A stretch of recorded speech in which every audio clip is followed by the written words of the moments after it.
have a huge responsibility ahead of you. We will expect the best from you. And we will do everything we can. I will do everything I can to support you. Your ministry is the only ministry that will help us to transform this country.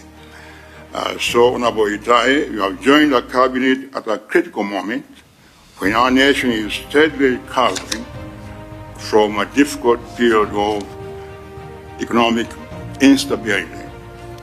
So there is no honeymoon for you.